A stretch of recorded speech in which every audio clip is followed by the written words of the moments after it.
Who is KP Oli? रानीको छोरो हो। Who is KP Oli? रन्डीको छोरो हो। Who is KP Oli? रानीको बान हो।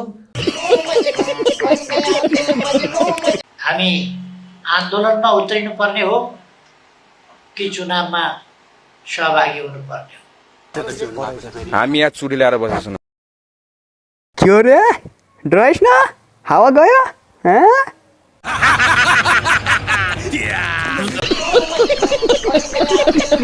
बिचारे सुदन भाइ त अब त्यो भाइ त एमाले आउँछ जस्तो लाग्छ मलाई। घोषणा गरिदिउँ।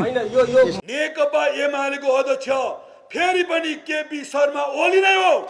मैले धेरै फुरफुर नगर तैँले चाहिँ त पहिला के थियो तेरो हैसियत? यो आन्दोलनको मैदानको बाघ हौ हामी बाघ।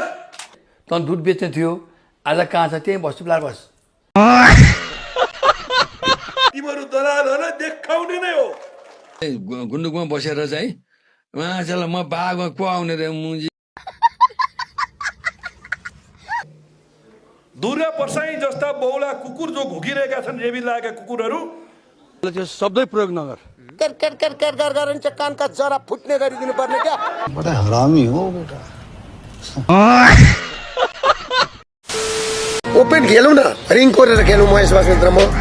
लाल लागेर आउँछ तिमीलाई थु भन्न मन लाग्छ। थु थु थु काठमाडौँमै भेला गरौँ न। युवा कसका युवा छन् बढी।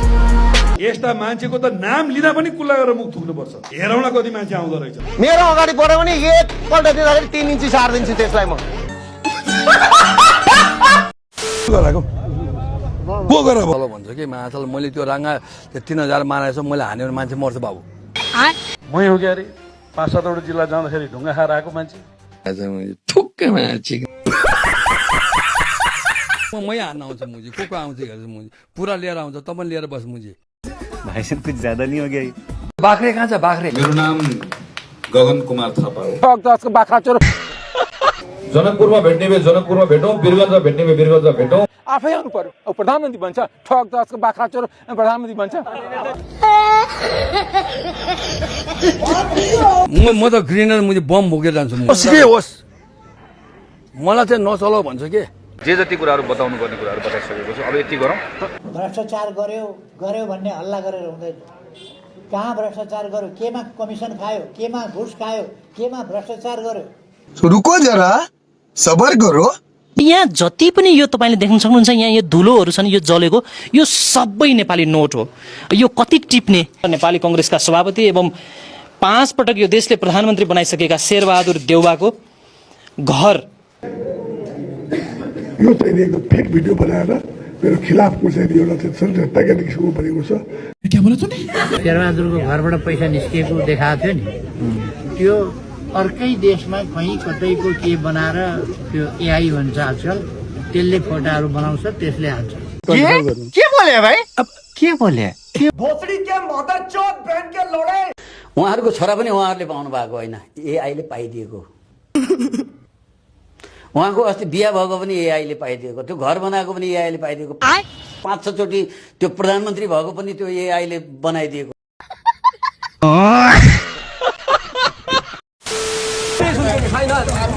हिरासहित भेटाउनु भयो है हाम्रो उहाँ दाजुले। धन्यवाद र तपाईँलाई के भन्छ हामीले किन करको पैसा लुटेरहरूले हो हैन। यो फेक भिडियो छ नि जो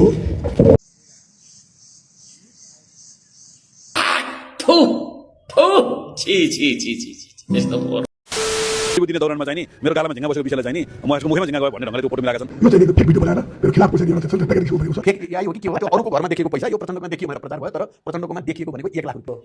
उहाँहरूसँग त एआई भने पहिल्यै एप रहेछ त, त्यस्तो किसिमको बनाइराख्नु भएको रहेछ। त्यो भएर त 5 चोटि प्रधानमन्त्री हुनुभयो। बात त सही है। अनि त्यो भर्याङ चढेर भर्याङबाट तलतिर आउने पनि एआईले बनाइदियो होला। अनि उहाँहरूलाई कुटाइ खानुभएको पनि एआईले कुटाइ खुवाइदियो होला जस्तो लाग्छ। सक्छौ दम छ भने केपी प्रचण्ड शेरबहादुर माधव कुमार नेपाल छ नि त गनाउने ठुस्स परेको मुख। ये बड़ी अच्छी बात कही आप। पहिले त अब के भन्नु, त्यो रातभरि चोर्न हिँडे जस्तो अनुहार नि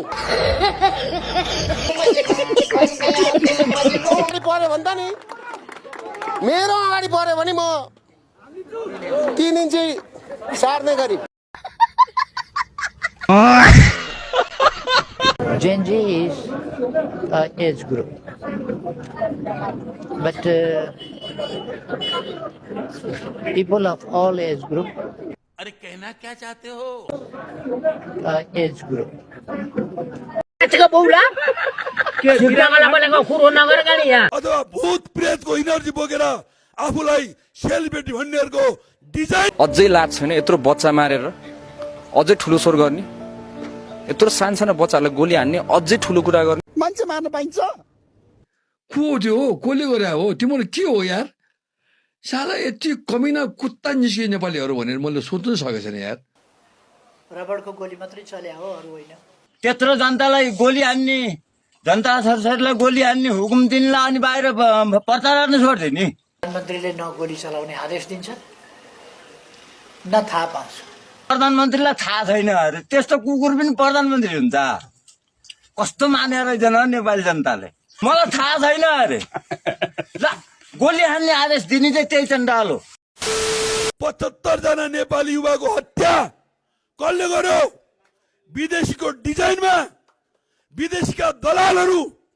यो प्रधानमन्त्रीले गृहमन्त्रीजीले कुनै पनि रूपले आदेश गर्ने विषय पनि होइन।